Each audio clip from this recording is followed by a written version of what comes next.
Okey, Assalamualaikum. Saya akan menerangkan tentang apa rakan kongsi utama kami, daki panas kami. Jadi, rakan kongsi utama kami yang pertama ialah pembekal bahan untuk penghasilan buku nota.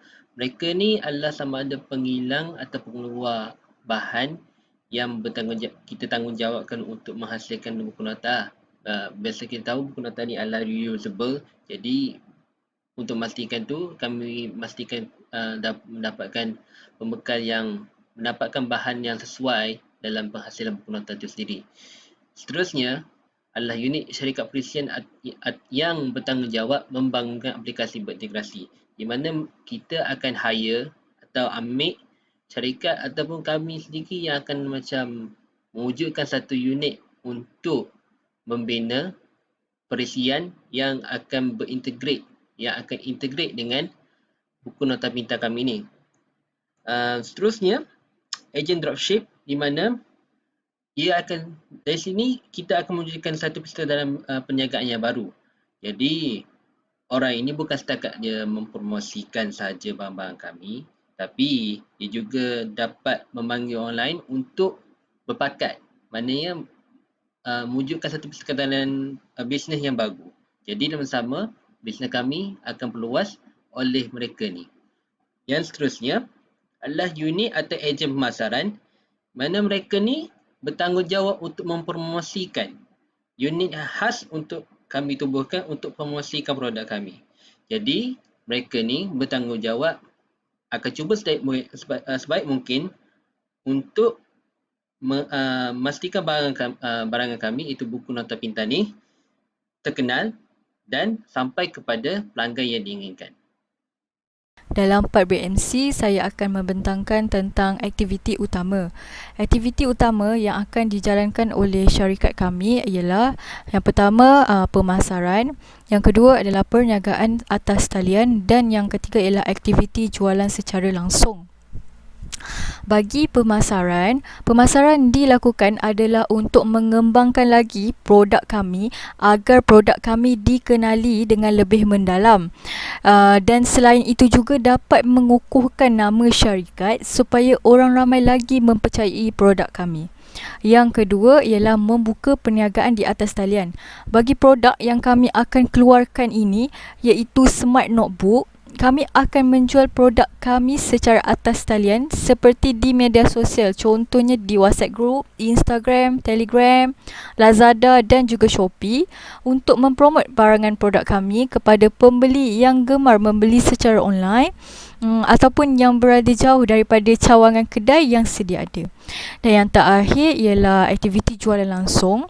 Bagi jualan langsung, syarikat kami merancang akan menjual smart notebook ini secara jualan langsung seperti membuka booth di universiti atau kedai-kedai kecil di kawasan laluan orang ramai untuk memperkenalkan dan mempromot kelebihan produk kami kepada semua orang, terutama kepada pekerja dan juga pelajar. Dan saya akan membentangkan tentang sumber utama.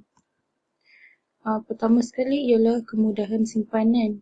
Kemudahan simpanan ni ialah tempat penyimpanan produk yang dihasilkan untuk produk kami yang telah siap.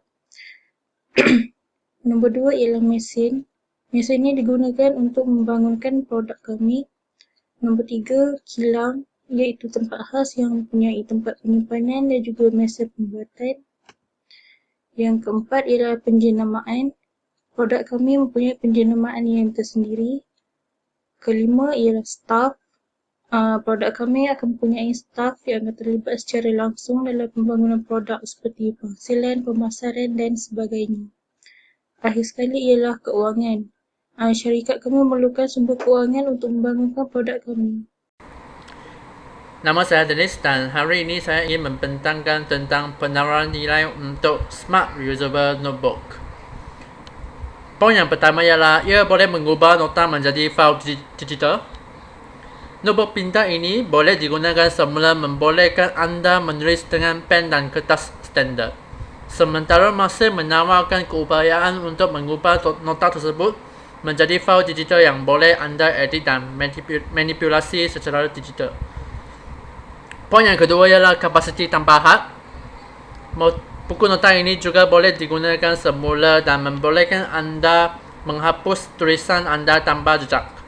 Oleh itu, ia mempunyai kapasiti tanpa had dan anda boleh berulang kali menggunakan semula halaman yang sama. Poin yang last ialah kebolehan untuk menyimpan nota dalam talian. Notebook pintar yang boleh digunakan semula juga dapat menyimpan nota bertulis ke Dropbox, OneNote, Google Drive dan Cloud. Okey, jadi dalam segmen hubungan pelanggan, macam mana kami mengekalkan hubungan bersama pelanggan, terdapat 3 perkara yang kami lakukan, iaitu yang pertama menerusi laman web. Dan laman web ni akan terdapat pelbagai maklumat mengenai produk kami yang pelanggan boleh percayakan kepada maklumat tersebut 100% kerana 100% maklumat adalah daripada kami sendiri. Kemudian kami akan berkolaborasi bersama influencers. Kami melihatkan influencer ini lebih dekat dengan masyarakat, jadi kami menganggap ini satu peluang yang baik untuk mengekalkan hubungan bersama pelanggan. So dari situ kami akan dapat feedback daripada pelanggan secara menerusi influencer. Next, kami akan mencipta akaun Lazada ataupun Shopee. So disebabkan kita sekarang berada dalam dunia yang lebih moden, so kami merancang menggunakan platform ini sebagai satu medium untuk berhubung dengan pelanggan dengan lebih dekat. So pada akaun tersebut, pelanggan boleh memberikan review ataupun maklum balas secara tidak formal. So di situ pelanggan akan lebih selesa untuk memberi maklum balas lah kepada kami. Seterusnya, saluran. Yang pertama, pembinaan komuniti. Ia dilakukan secara periklanan, promosi, menjalinkan hubungan awam dan jualan. Semuanya memfokuskan untuk menarik pelanggan di dalam komuniti setempat. Yang kedua, pemasaran viral yang menyebarkan mesej periklanan kepada laman seseorang lain atau pengguna mewujudkan satu senario di mana ia dapat menyumbang kepada peningkatan pesat. Yang ketiga, media sosial. Menggunakan saluran Facebook, Instagram, Twitter, YouTube untuk pemasaran. Yang keempat, email yang menghantarkan satu mesej komersial kepada sebahagian pengguna yang kebiasaannya menggunakan email. Yang kelima, periklanan di bawah talian. Menggunakan media cetak, contohnya surat khabar, majalah, poster dan brosur, dan juga iklan televisyen dan iklan radio. Segmen pelanggan. Kami meletakkan 2 jenis pelanggan iaitu pelajar dan pekerja.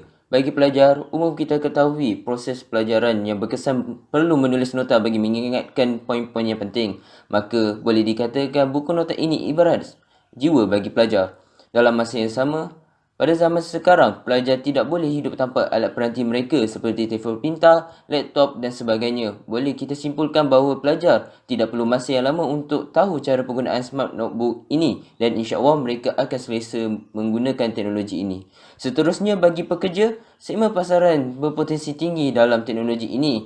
Jika dibandingkan dengan pelajar, mereka dikatakan tiada masalah kewangan untuk memiliki smart notebook ini. Selain itu, mereka akan kerap menggunakan teknologi ini dalam mesyuarat mereka, menulis idea-idea mereka ataupun untuk merangka jadual harian mereka. Smart notebook ini akan menyimpan segala nota.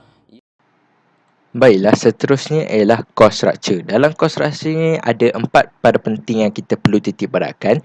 Yang pertama ialah dari segi aktiviti, iaitu designing. Bagaimana kita design produk tersebut memerlukan kos bagaimana, servis yang kita sediakan kepada pelanggan dan consultation yang kita akan berikan kepada yang memerlukan.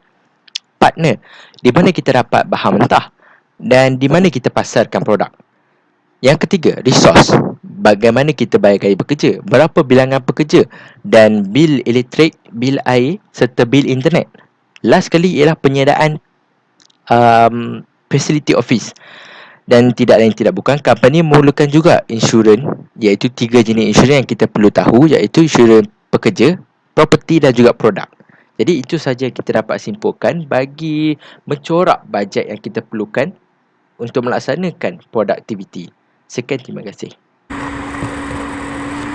Perencanaan pendapatan. 1. Bayaran setiap produk. Produk dijual kepada pelanggan dengan one-time payment. Yang kedua, pengiklanan. Produk yang dikeluarkan adalah dari laman web syarikat. Yang ketiga, freemium.